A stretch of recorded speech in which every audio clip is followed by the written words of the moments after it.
함께 기도하고 말씀 나누도록 하겠습니다. 예수님, 감사합니다. 여러 모양으로 힘들고 어려운 때라고들 이야기하지만 오히려 교회를 교회되게 하시고 예배를 예배되게 하시는 그 하나님의 일하심으로 인해 찬양합니다. 특별히 번개탄이라고 하는 귀한 방송을 통해 많은 사역자들이 한 마음으로 모여 주를 예배하고 또 영광 돌리게 하심을 감사합니다. 성령님 이 자리에 오셔서 주께서 주신 말씀을 대언할 때 하나님께서 인류의 역사를 통해 준비해 오신 하나님의 귀한 일들과 뜻을 이루시는 복된 시간 되도록 마음껏 좌정하시고 다스려 주옵소서. 예수님의 이름으로 감사하며 기도드리었습니다. 아멘. 오늘 하나님께서 주시는 말씀은 사도행전 9장 3절에서 9절까지의 말씀입니다. 사도행전 9장 3절에서 9절까지 말씀 천천히 함께 합독하겠습니다. 시작. 사울이 길을 가다가 다메섹에 가까이 이르더니 호련히 하늘로부터 빛이 그를 둘러 비추는지라. 땅에 엎드러져 들음에 소리가 있어 이르되 사울아 사울아 내가 어찌하여 나를 박해하느냐 하시거늘 대답하되 주여 누구시니이까. 이르시되 나는 내가 박해하는 예수라. 너는 일어나 시내로 들어가라. 내가 행할 것을 너에게 이를 자가 있느니라 하시니 같이 가던 사람들은 소리만 듣고 아무도 보지 못하여 말을 못하고 서 있더라. 사울이 땅에서 일어나 눈은 떴으나 아무것도 보지 못하고 사람의 손에 끌려 다메섹으로 들어가서 사흘 동안 보지 못하고 먹지도 마시지도 아니하니라. 아멘. 저는 오늘 말씀을 통해 예수님께서 눈 멀게 하실 때 기억하세요 라는 제목으로 은혜를 나누기 원합니다. 제목이 조금 이상하죠? 예수님께서 눈 멀게 하실 때 기억하세요. 저는 가끔 운동을 해야 될 일이 있고 또 가끔은 제 제자들 가운데 피트니스 센터를 운영하는 친구들이 있거든요. 그리고 코로나 중이라 조금 어렵긴 하지만 얼마 전에 사업장을 오픈한 친구가 있어서 사업장 예배, 오픈 예배를 드리기 원한다는 말을 듣고 제가 사업장 신방을 갔습니다. 그래서 인도를 하고 난 다음에 티타임을 갖게 됐거든요. 티타임을 하면서 그 제자에게 이렇게 물었습니다. 여기 운동하러 오시는 분들 중에 너를 가장 힘들게 하는 분이 누구니? 이렇게 물어봤어요. 그러니까 트레이너로서 운동하는 사람들 중에 가장 힘들게 하는 사람이 누구야? 이렇게 물어봤더니 서슴지 않고 대답했던 것이 이상한 자세로 운동하는 분이요. 그러더라고요. 그러니까 PT라고 해서 이제 개인 레슨비를 주고 트레이닝을 받진 않으시고 그냥 이용료만 내시고 잠깐 오셔서 운동을 하시는데 운동하시는 방법을 배운 적이 없다 보니 혼자 집에서 아령을 드는 방식으로 열심히 들고 스쿼트도 하는데 자세가 이상한 거예요. 그래서 옆에서 트레이너 입장에서 볼 때는 뭐가 가장 힘드냐면 저렇게 하면 다치실 텐데 저렇게 하면 위험한데 저 자세로 무게만 늘리면 오히려 뼈와 관절이 상하실 텐데 이런 마음이 든다는 거예요. 그래서 그런 분들이 트레이너 입장에서 볼 때는 가장 많이 마음 졸이고 힘들게 하는 분들이라는 거죠. 그래서 제가 그럼 그분들보다 더 마음을 힘들게 하는 분이 있어? 이렇게 물어봤어요. 그랬더니 뭐라고 얘기하냐면 자세도 이상한데 열심히 하는 분이요 그러더라고요. 그러니까 오히려 자세가 이상하지만 일주일에 한 번 나오거나 아예 2주에 한 번꼴로 나오시는 분들의 경우는 트레이너 입장에서도 안심이 된대요. 왜냐하면 자세가 안 좋은데 운동마저 열심히 하면 문제가 되는 거죠. 그런데 가장 많이 마음이 힘들 때가 언제냐면 자세도 안 좋고 운동도 이상하게 하시는데 매일 빠지지 않고 나오시는 거예요. 이제 그런 분들을 보면 이 트레이너 입장에서는 너무 마음이 힘들고 어떻게 해서든 옆에서 가르쳐 드리고 싶은데 PT 비용을 받지 않고 가르쳐 드리려고 해도 이분들이 대부분 들으려고 하지 않으시더라는 거예요. 그래서 그렇게 운동을 하다 보면 다치는 거죠.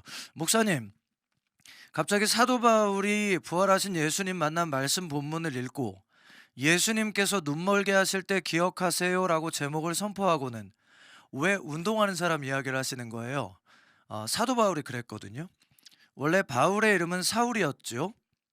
그래서 그 사울이 사실 다메섹이라고 하는 예루살렘에서 200km가 넘게 떨어진 거기까지 열심히 달려갔던 이유가 뭐냐면 예수 그리스도를 믿는 그리스도인들을 어떻게든 잡아서 핍박을 하고 그들이 믿는 예수 그리스도를 믿거나 혹은 복음을 전하는 일을 하지 못하게 하려고 하나님의 뜻을 따라 열심을 냈던 거예요.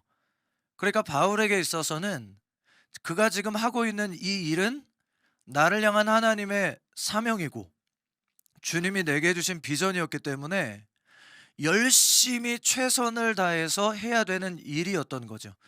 그러니까 앞서 설명했던 것처럼 하나님의 뜻과는 다른 방향으로 가고 있는데 그 다른 방향으로 가고 있는 일을 열심히까지 하면 그것은 정말 큰 문제가 되는 거죠. 근데 사도 바울은 조금 예수님을 만난 사람들 가운데에는 특이한 사람 가운데 하나입니다. 그죠? 왜 특이하냐면 생각해 보세요. 3년 반 동안 예수님이 공생에 복음을 전하는 메시아로서의 사역을 하실 때 병든 사람들은 예수님 만나면 고침을 받아요. 그죠? 문둥병자도 예수님 만나면 고침을 받고요. 귀신 들렸던 사람도 귀신이 떠나가요. 눈먼 자는 예수님이 만지면 눈을 떠요. 그러니까 뭘 얘기하는 거냐면 예수 그리스도를 만난 모든 사람은 치유를 받았다니까요. 그런데 희한하게도 사도 바울은 부활하신 예수님을 만났는데 멀쩡하던 눈이 멀어버렸다는 거예요. 이게 이제 놀라운 일이죠. 하나님의 뜻 안에서 눈이 멀어버리는 사건이 벌어졌습니다. 여러분에게 한번 질문하죠. 여러분은 예수님을 만나는 것 때문에 눈이 멀어본 적이 있으신가요? 예수님을 만나는 것 때문에 불행해진 적이 있으신가요? 예수님을 만나는 것 때문에 고통을 받으신 분이 계신가요? 사도 바울은 오늘 예수님을 만났는데 눈이 멀어버립니다. 과연 눈이 먼다는 게 무슨 의미일까? 저는 이게 궁금했던 거죠. 여러분도 이 말씀을 읽다 보면 눈을 멀게 하셨네? 그리고는 이 눈 멀게 한다는 게 어떤 의미를 가지고 있을까 궁금해지는 거죠. 그래서 성경 사도행전 9장 8절과 9절에 보니까 아까 읽었던 말씀인데 사울이 땅에서 일어나 눈은 떴으나 아무것도 보지 못하고 사람의 손에 끌려 다메섹으로 들어가서 사흘 동안 보지 못하고 먹지도 마시지도 아니하니라. 그리고는 그 뒤로 3년 넘는 시간 동안 어떻게 보면 혼자 되고 자신들을 따랐던 유대인 열심당원들로부터 완전히 배신자 취급을 당한 채로 그렇게 떠나 있다가 눈 멀어 있다가 다시 예루살렘으로 돌아오는 시간을 갖게 됐거든요. 이 말씀을 묵상하면서 제가 깨닫게 되는 거죠. 예수님께서 우리를 눈멀게 하신다는 첫 번째 의미는 우리가 가던 길을 멈추게 만드시는 것입니다. 지금 사울이라는 바울이 하나님의 비전과 꿈 때문에 열심을 가지고 달려가던 길을 누가 막으신 것이냐면 예수님이 막으신 것입니다. 내가 잘 살아왔다고 생각했던 그 길, 내가 옳다고 믿었던 그 모든 일들을 하나님께서 멈추어 버리신 사건인 거죠. 여러분 2년 반 가까이 코로나라고 하는 이 바이러스 때문에 전 세계에 있는 다른 사람들은 둘째 치고요. 교회와 성도와 선교사님들의 사역이 마치 올스탑된 것처럼 느껴지지는 않으시냐는 것이에요. 만약 이 말씀대로라면 하나님께서 우리를 눈멀게 하셨다는 말씀이 우리에게도 적용되는 것처럼 보이는 거죠. 이스라엘 백성이 애굽에 있다가 광야로 나옵니다. 그리고 가나안 땅으로 행진을 했어요.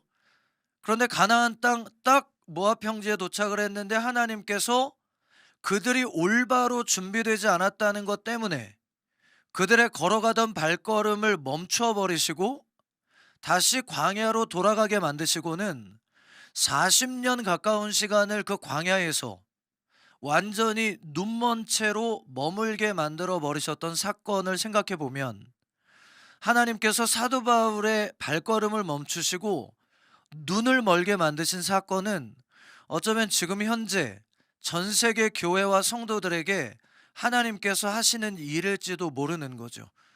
교회가 굉장히 바빴습니다. 그죠? 여러 가지 많은 사역들과 봉사와 일들로 굉장히 바빴던 것 같아요. 그런데 하나님께서 그 모든 사역들을 올스탑 시켜버리시고 한 가지에 집중하게 만들고 계시는데 그것은 예배라는 것이죠. 왜 하나님은 그 모든 일들을 스탑시키시고 한 가지에 우리를 집중하게 만드실까? 하나님의 계획이 있다고 믿는 것입니다. 두 번째, 왜 예수님께서 눈멀게 하셨다? 사도 바울을 눈멀게 하셨다는 두 번째 의미는 뭘까? 제가 묵상해 보니까 혼자 되게 만드시는 것입니다. 사도 바울은 지금까지 인정받던 학자였습니다. 그리고 운동가였기 때문에 그리스도인들을 잡아 핍박할 정도로 액션이 강했던 사람인 거죠. 그리고 그렇게 리더의 역할을 감당했기 때문에 많은 사람들이 그를 지지하고 응원해주고 따라다녔습니다. 그런데 예수 그리스도를 만나고 눈이 멀어버린 후에 그가 눈이 감겨졌다는 두 번째 의미는 철저하게 혼자 되었다라는 의미를 가지고 있습니다. 지금까지 아마 그렇게 혼자 된 적이 없었을 거예요. 근데 여러분 희한하죠. 코로나가 터지고 나서 모든 교회와 성도들을 하나님이 어떻게 만드셨냐면 혼자 되게 만들어 버리셨습니다. 코로나 바이러스에 대한 두려움 때문에 혹은 정부가 내린 방역 지침 때문에 모든 사람들이 온라인 앞에서 자택에 머물든 홀로 예배를 드리는 일들이 벌어진 걸 보면 하나님께서 사도 바울의 눈을 감겨버리신 것처럼 한국교회와 세계교회 성도들의 눈을 감추셨다는 두 번째 의미, 홀로 되게 만드신 사건이라는 생각이 드는 거죠. 요셉이 그랬습니다. 요셉은 아버지의 특별한 사랑을 받던 사람이었죠. 그리고 명품 옷을 입고 자랑하던 아들이었습니다.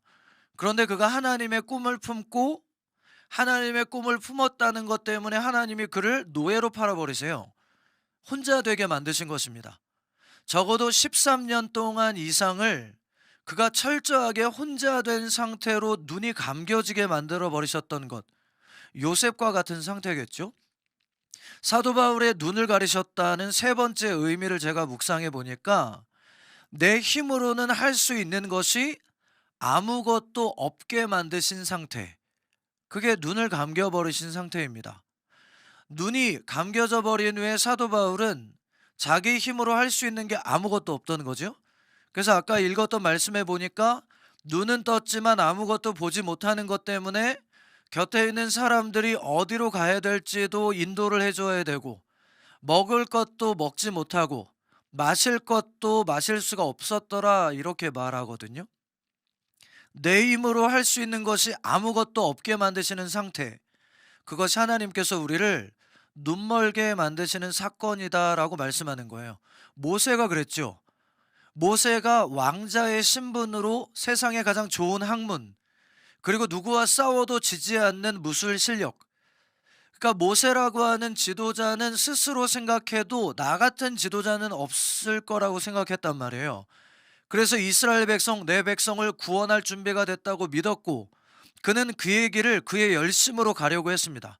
그런데 그 순간 하나님이 그의 눈을 가리워 버리시고 그의 가던 길을 멈춰 버리신 후에 그를 철저하게 혼자 힘으로는 아무것도 할 수 없는 상태로 만들어 버리시는 그때의 일을 저는 세 번째로 기억하게 되는 거죠.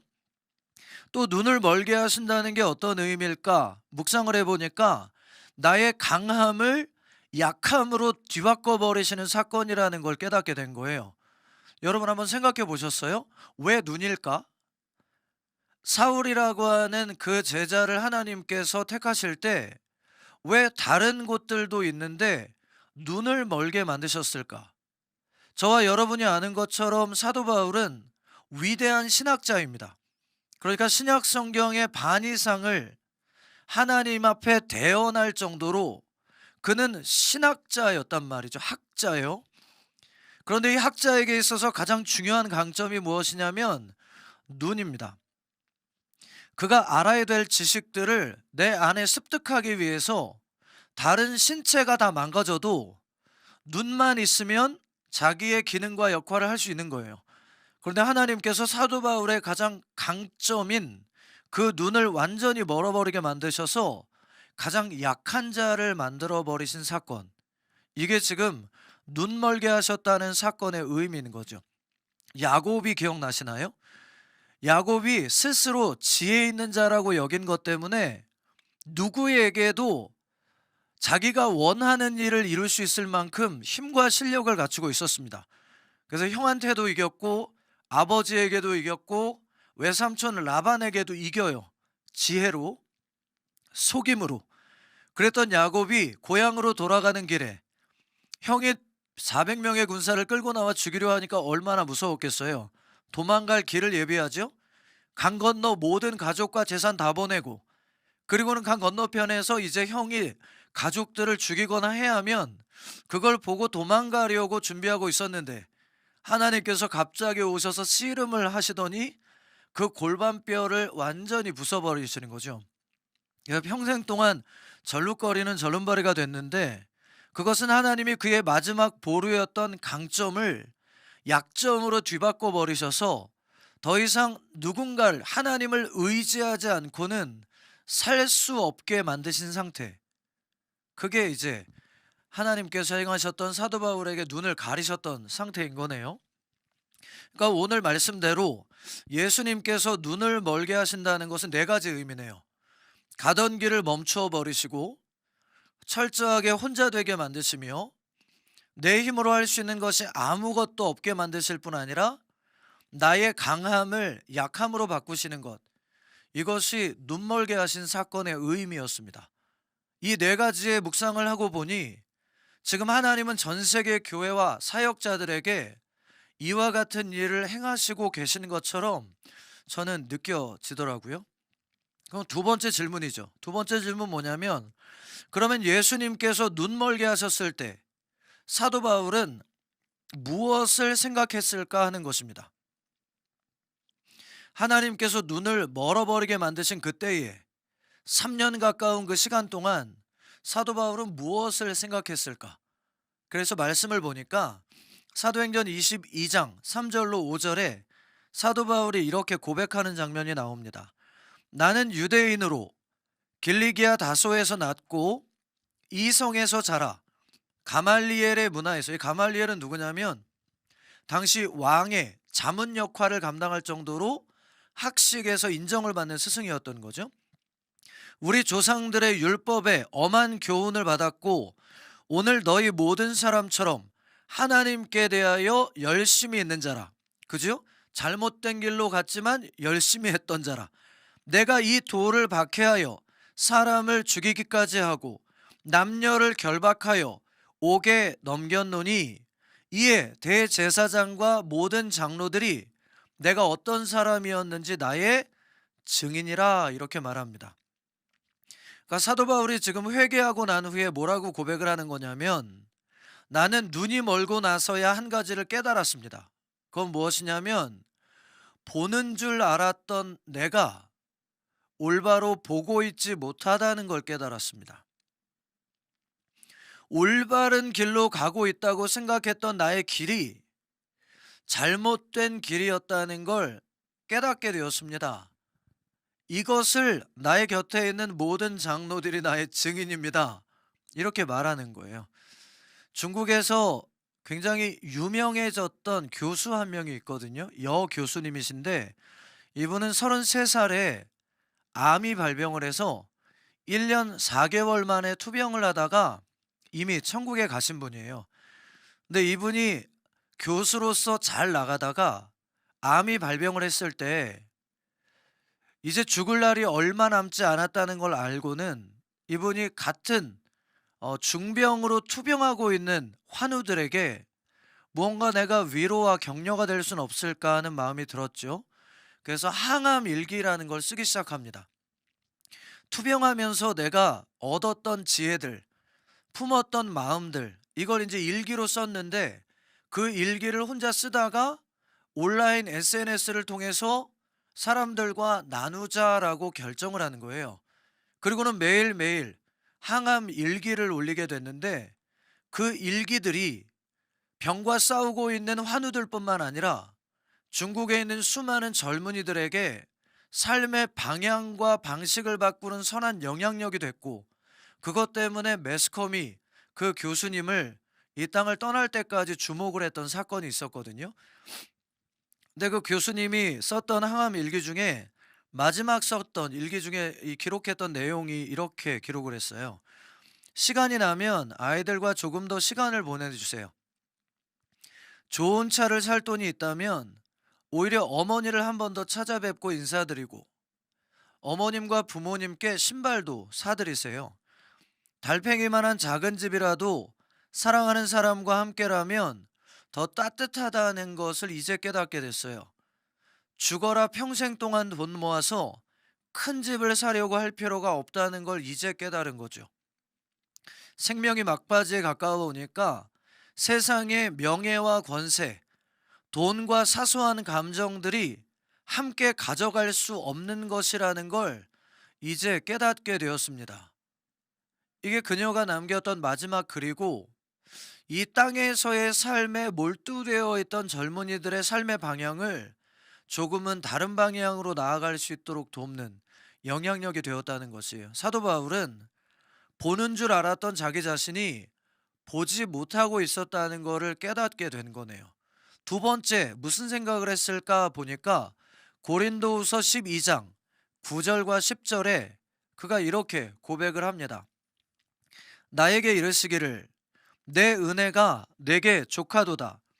이는 내 능력이 약한 데서 온전하여짐이라 하신지라.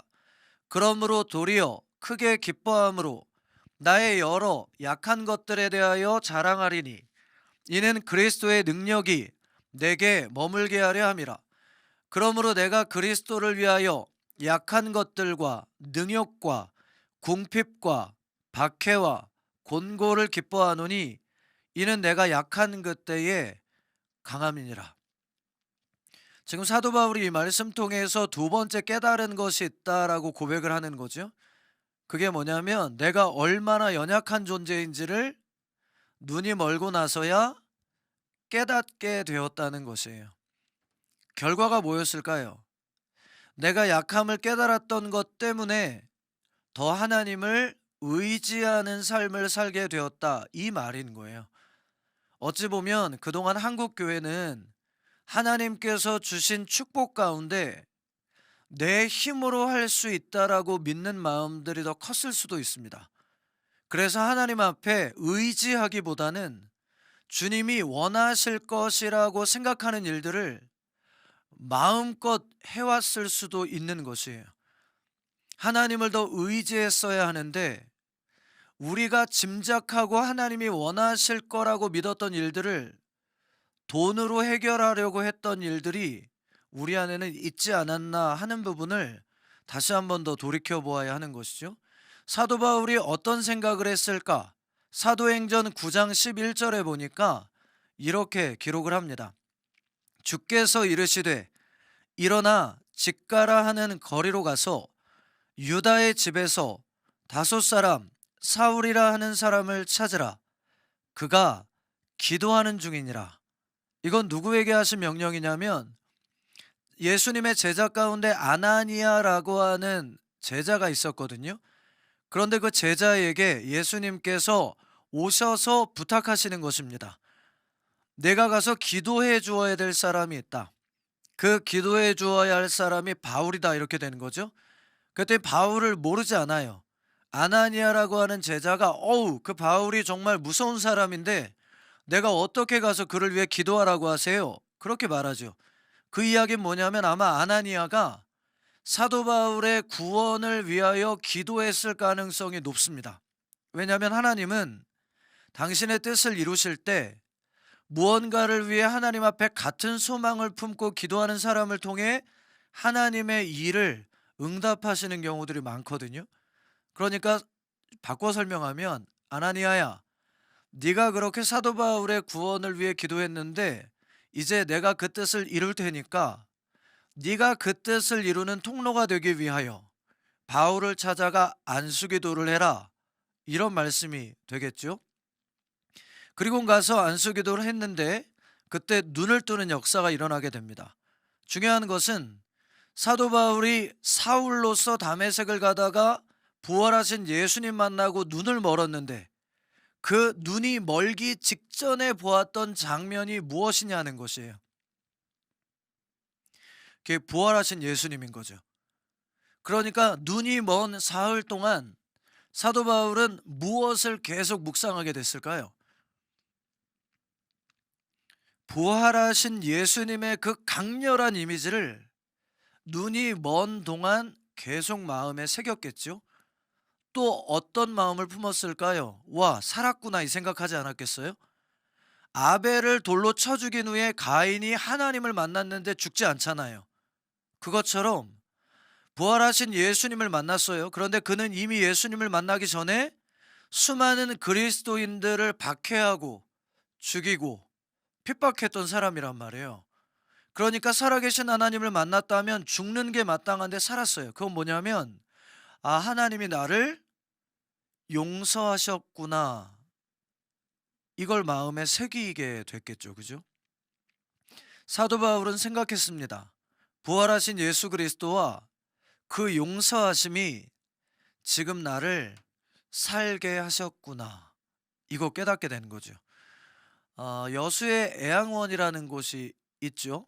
문둥병에 걸리신 분들이 마지막 이 땅을 떠나기 전에 신앙생활과 삶을 이어갈 수 있도록 돕는 곳인데 거기에 한 목사님께서 초청을 받아 가셨다고 하죠. 그래서 설교를 하는데 이상한 장면이 이제 펼쳐집니다. 제일 앞자리에 있는 청년이 가장 앞자리에서 성경에 코를 박고 자고 있는 거예요. 그래가지고 이 목사님이 설교를 시작하면서 기분이 나빴네요. 어떻게 설교를 듣다가 자는 것도 아니고 설교를 시작하자마자 성경에 코를 박고 잠을 잘 수가 있어요. 그래서 설교하는 내내 신경이 쓰이셨대요. 그런데도 불구하고 이해하려고 노력하면서 설교와 예배를 마치시고 그리고 예배가 끝나고 다과를 먹으러 잠깐 들르셨는데 애양원에 계신 담임 목사님이 딱 앉자마자 물어보시더래요. 제일 앞자리에 앉아있는 그 청년 보셨어요, 목사님? 아, 그래가지고 목사님이 기다리셨다는 듯이. 아니, 어떻게 예배 설교를 시작하자마자 성경에 코를 박고 잠을 자요? 몸이 아무리 안 좋아도 그렇지요? 그러셨대요. 그랬더니 그 목사님이 그러시더래요. 자는 게 아닙니다. 그러시더래요. 그래서 목사님이 그 자는 게 아니면 뭐 하는 거예요? 그랬어요. 그랬더니 그 청년의 사정을 설명해 주시더래요. 그 청년은 원래 젊을 때 아주 잘 나가던 사업가였다고 하지요. 그런 청년이 갑자기 문둥병에 걸리게 됐고 그래서 애양원으로 오게 됐는데 그 어머님이 그렇게 어릴 때 예수 그리스도를 믿으라고 그리고 성경을 어릴 때 그렇게 읽어주셨는데도 그 어머님의 말씀을 안 듣고 세상에서 방탕했던 그러다가 병이 걸려 이제 죽을 날만 기다리고 있는 신세가 되었는데 문제는 문둥병에 걸리고 나서 눈이 멀고 그리고 손발이 전부 다 사라져가는 상태가 된 거죠. 멀쩡한 곳이라고는 상반신만 멀쩡한 상태가 됐는데 마음에 느지막이 소원이 일어나는 거예요. 그 소원이 뭐냐면 어머님이 그렇게 어릴 때 읽어주셨던 성경을 내가 이 땅을 떠나기 전에 읽고 싶다는 소원이 생긴 거예요. 문제는 눈이 안 보여요. 손도 전부 다 문드러져 가지고 볼 수가 없는 거죠. 그래서 이 형제가 하나님 앞에 기도하다 결국 발견한 방법이 입술이었대요, 입술. 그래서 입술로 점자 성경책을 읽어 나가기 시작을 했다고 합니다. 윗입술로 읽어 나가다가 입술이 다 터져 피가 나기 시작하면 아랫입술로 읽고 아랫입술로 읽어 나가다가 피가 터지면 윗입술로 읽고 그렇게 성경을 읽어 나가면서 성경 66권을 통독하는 일을 했는데 그날도 목사님이 설교하는 동안에 그 형제는 성경을 읽고 있었던 것인 거예요. 하나님께서 우리를 눈멀게 하시고 나서야 하나님을 의지하고 집중하는 상태가 되는 우리는 참 어리석은 사람들인 거죠. 사도 바울을 하나님께서 눈멀게 만드십니다. 그랬더니 사도 바울은 적어도 세 가지를 생각합니다. 첫째는 보는 줄 알았던 내가 보지 못했었구나. 올바른 길로 나아가고 있는 줄 알았는데 아니었구나. 이거 깨달은 거죠. 내가 얼마나 연약한 존재라는 걸 깨닫게 된 거예요. 그래서 하나님도 의지하게 됐죠. 한국교회가 그 어느 때보다도 기도하고 있죠. 특별히 번개탄이라고 하는 이 개척 방송국은 그 어느 때보다도 많은 사역자들이 한 마음이 되어 동역을 하고 있는 걸 보게 돼요. 하나님의 어떤 특별한 마음이 이 가운데 기름 부어지고 있다고 생각을 하거든요. 세 번째 했던 생각은 예수 그리스도를 더 마음에 깊이 새기고 그분의 내게 주신 은혜와 용서하심에 대한 감격을 우리 안에 새기게 만드시는 거네요. 예레미야 33장 33절과 4절에 보니까 우리를 향한 하나님의 일하심의 뜻에 대해서 명확하게 기록을 하고 있거든요. 선언하기를 그러나 그날 후에 내가 이스라엘 집과 맺을 언약은 이러하니 곧 내가 나의 법을 그들의 속에 두며 그들의 마음에 기록하여 나는 그들의 하나님이 되고 그들은 내 백성이 될 것이라. 야훼의 말씀이니라. 그들이 다시는 각기 이웃과 형제를 가르쳐 이르기를 너는 야훼를 알라 하지 아니하리니 이는 작은 자로부터 큰 자까지 다 나를 알기 때문이라. 내가 그들의 악행을 사하고 다시는 그 죄를 기억하지 아니하리라. 야훼의 말씀이니라. 예레미야 선지자가 누군데요?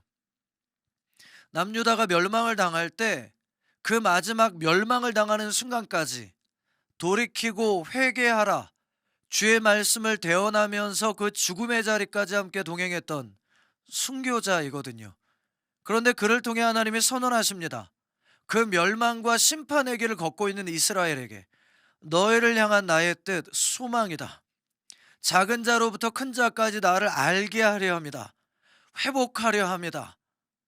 이렇게 선포를 하시거든요. 그러니까 하나님께서 택하신 사울을 눈멀게 만드신 데에는 하나님의 분명한 목적이 있다고 말씀하시는 것이고 적어도 코로나 바이러스를 통해 한국과 전 세계 교회와 성도들의 모든 사역들이 눈먼 상태가 된 것처럼 만드신 하나님의 명확한 뜻이 있다는 것을 말씀하고 있는 거예요.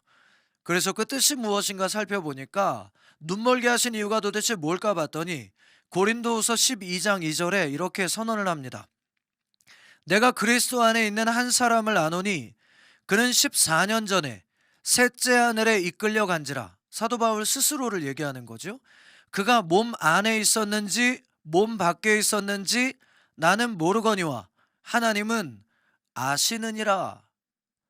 셋째 하늘이 어디게요? 뭐 설명할 필요도 없어요. 하나님 계신 곳이요. 하나님이 계신 가장 가까운 곳까지 내가 하나님께 갔었다는 고백인 거거든요.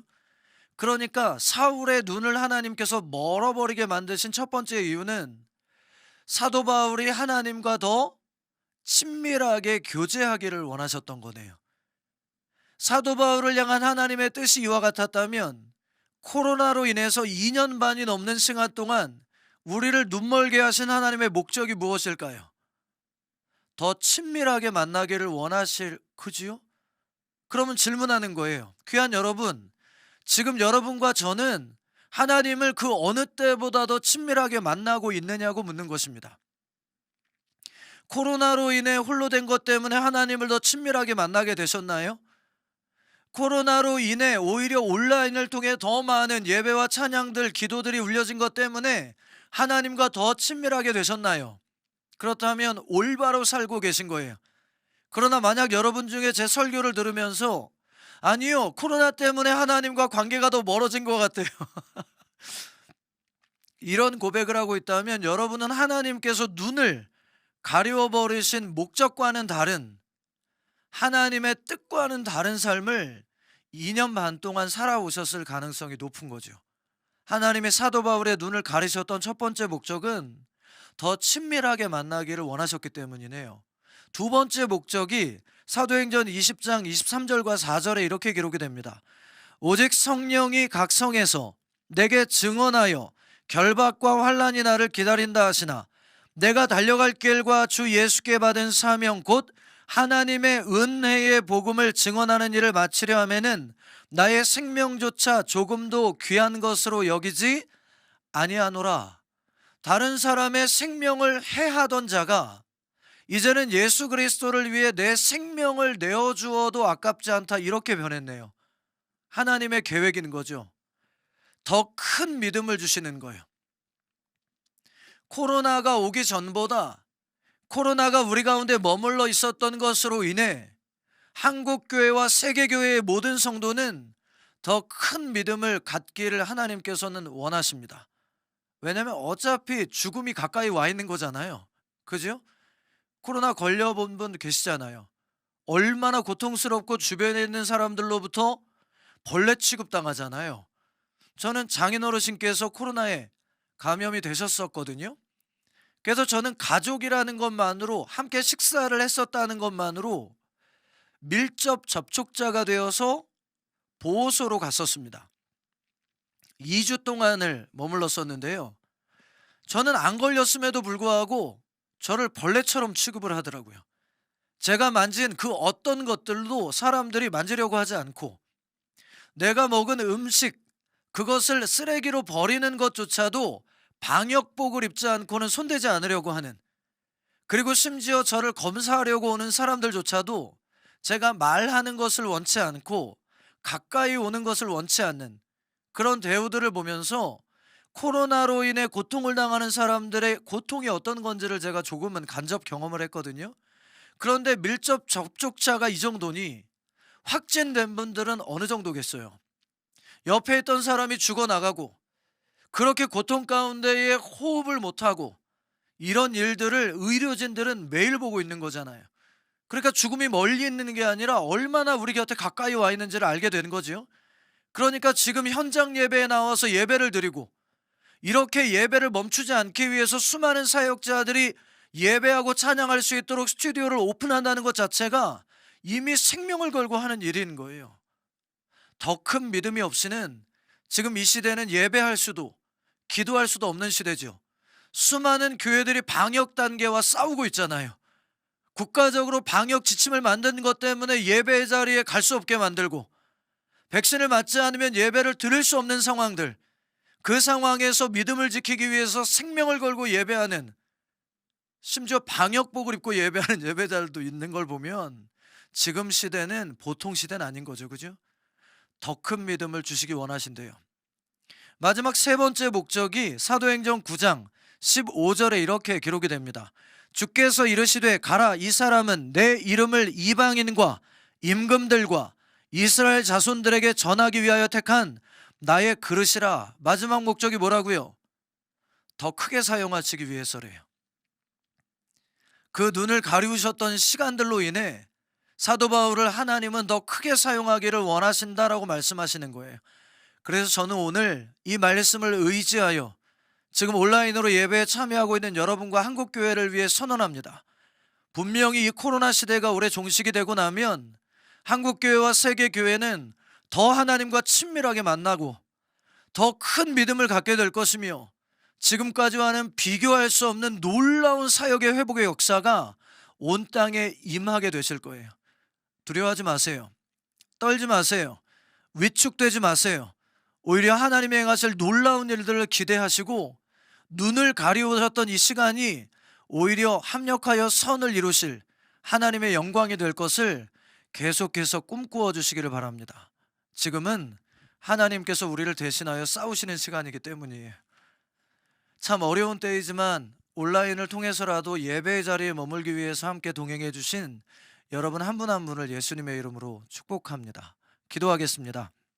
예수님, 오늘 이 자리에 귀한 예배자들을 불러 모아주시고, 여전히 암흑과 같은 이때에 하나님께서 우리를 대신하여 싸우고 계심을 이번 겨울 캠프를 통하여 기억하게 하심을 감사합니다. 사도 바울이 그랬듯 이때에 오히려 주님과 더 친밀한 믿음의 교제를 회복하겠습니다. 이때에 오히려 하나님과 함께 더 큰 믿음의 자리로 나아가겠습니다. 성령이여 오셔서 우리를 더 크게 쓰시기 위하여 준비하시는 이 시간을 절대로 헛되이 보내지 말게 하여 주시고, 그리스도 예수와 함께 달려갈 길을 힘을 내어 달려갈 수 있도록 더욱 강하게 붙잡아 주옵소서. 특별히 귀한 사역을 온라인을 통해 회복하기 위해 물질적으로 또 육체적으로 환경적으로 영적 싸움을 싸우며 달려가고 있는 번개탄의 모든 사역자들과 사역 위에 동역자들 위에 하나님의 은혜와 능력을 더하여 주시고, 특별히 이 사역을 위한 많은 후원의 손길들을 일으켜 주셔서 꿈을 꾸는데 물질적인 한계로 매이지 않도록 하나님께서 하늘의 문을 열고 땅의 문을 열어 넘치도록 채워주시기를 원합니다. 예수님의 이름으로 축복하고 기도드리었습니다. 아멘.